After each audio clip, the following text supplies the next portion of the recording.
एक लाडली का पूत था।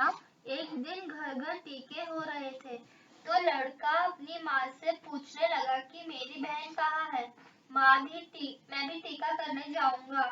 माँ ने उत्तर दिया, बेटा तू कहाँ जाएगा, तेरी बहन तो 7 समुंदर पार है। बेटा बोला, नहीं माँ, मैं तो अपनी बहन के पास अवश्य जाऊंगा।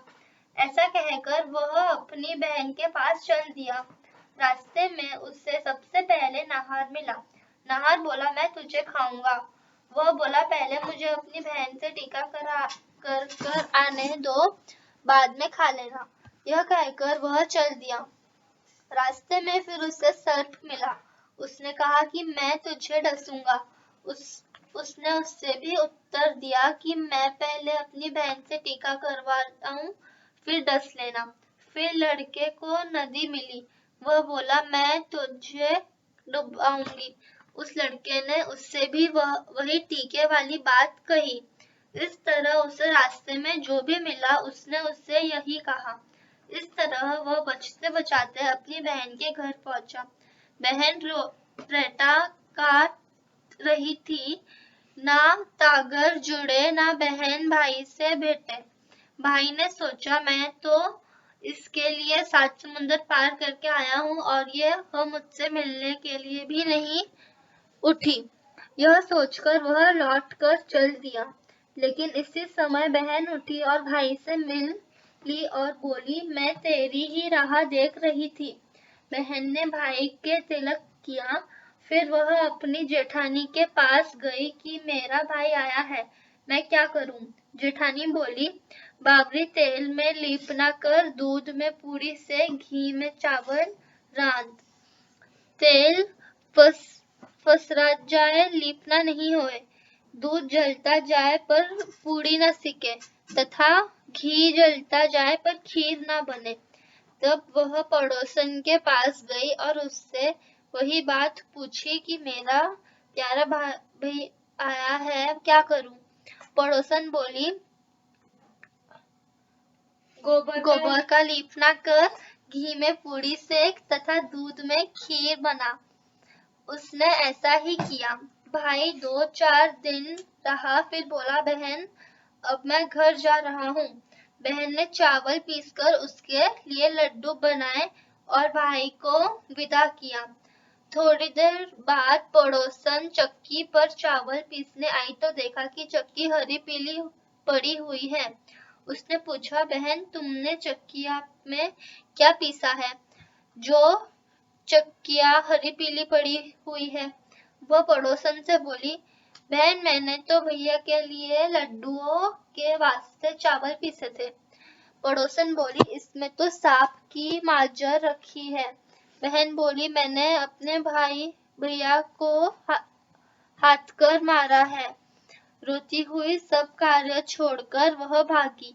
रास्ते में जो भी मिलता उससे पूछती कि क्या तुमने मेरे भाई देखा है।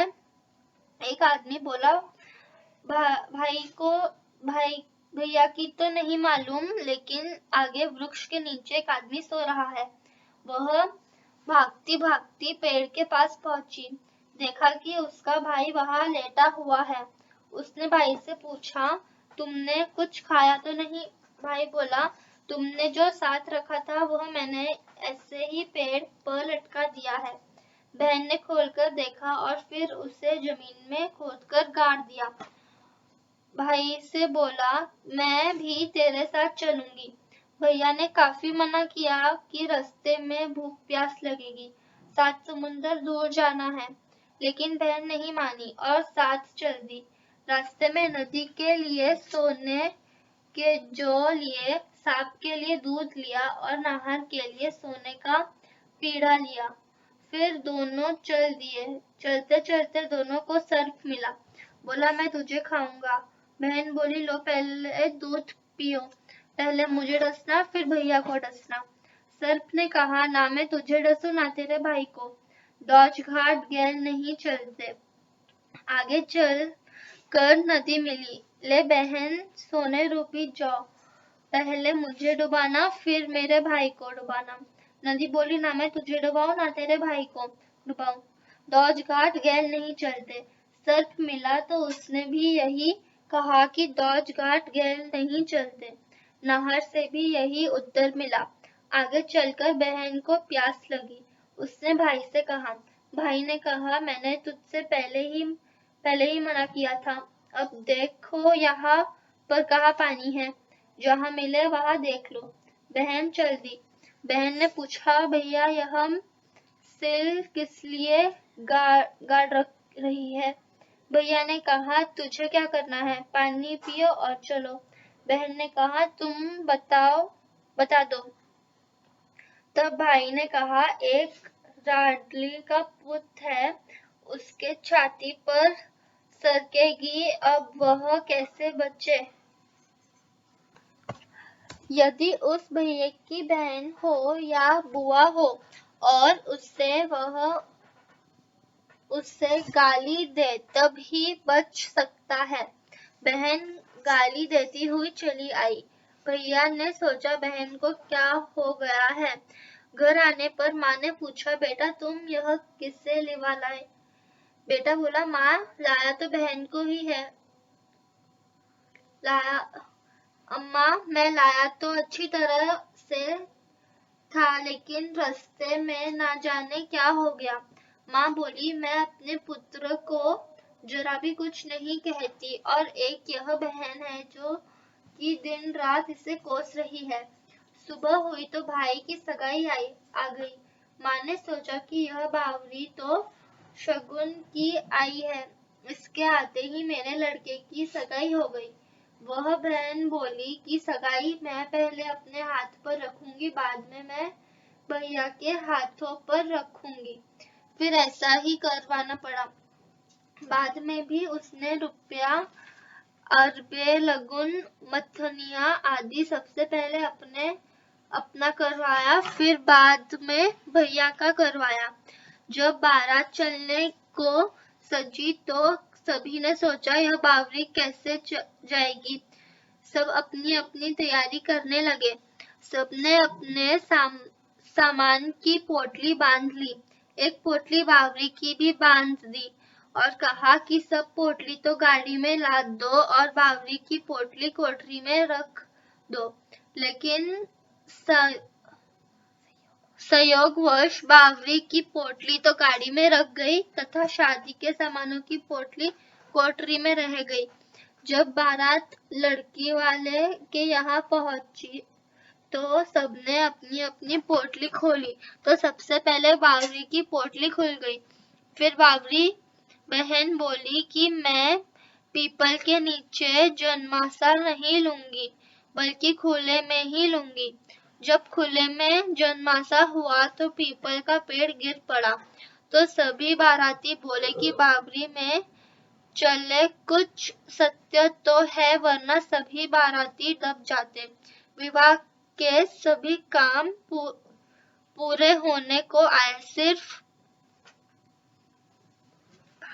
भावर रह गई थी। तभी बावरी को नींद आ गई और इधर दूल्हा दुल्हन चौक पर बैठ गए, लेकिन बीच में ही बहन की आंख खुल गई और वह दौड़कर चौक पर आई। देखा कि भाई को सुई मारने आई तो उसने तोड़ मरोड़ कर अपने पास रख ली तथा सिल आधी बीच में ही रोक ली। इस सबके बाद बावरी वह मंडप से आ गई। भैया भाभी की भावर पड़ गई। विदा होकर सभी घर वापस आ गए। जब बहू को द्वार पर लाने का समय आया तो भैया ने जब आग देने के लिए पानी ढूंढा तो वह पोथनी में मिला। फिर बावरी कहने लगी कि मैं तो छेनी फोड़कर दरवाजा लूंगी। सामने के दरवाजे से बहू द्वार नहीं चढ़ेगी। माँ बोली, ना जाने यह बावरी क्या शगुन अपशगुन करवा रही है। लेकिन भैया ने कहा, जो बहन कह रही है वही करो। सभी कार्य अभी तक उसी के अनुसार हुए हैं। फिर जैसे छेनी फोड़कर दरवाजा लिया, वैसे ही पोरी गिर पड़ी। माँ बोली, यह बावरी है तो शगुन की, वरना दूल्हा दुल्हन दब जाते। सब काम पूर्ण हो गए। अब सबने सोचा सुहागरात कैसे हो। भाई बोला, चिंता की कोई बात नहीं, बीच में खाड़ो रख लूंगा, वह सो जाएगी। अगल बगल भैया भाभी और बीच में बहन खाड़ो रखकर सो गए। आधी रात को सर्प सर्पिन आए। उन्होंने आपस में कहा कि यदि 6 पैर 3 सर हो तो मत डसना, और यदि 4 पैर 2 सर हो तो डस लेना। जैसे ही सर्प सर्पिन ने उन्हें सूंघना शुरू किया, वैसे ही बहन की आंखें खुल गई। उसने दोनों सर्प सर्पिन को मारकर एक तरफ फेंक दिया और फिर वह से उठ गई। सुबह उठकर माँ ने कहा कि इस बावरी और सभी नौतानियों को विदा करो। विदा के समय सभी को बढ़िया साड़ी दी, लेकिन बावरी को गची की साड़ी दी। बावरी विदा होकर चल दी, लेकिन पूरा गांव भी उसके पीछे चल दिया और सभी कहने लगे कि ये बहन, तू घर वापस आ।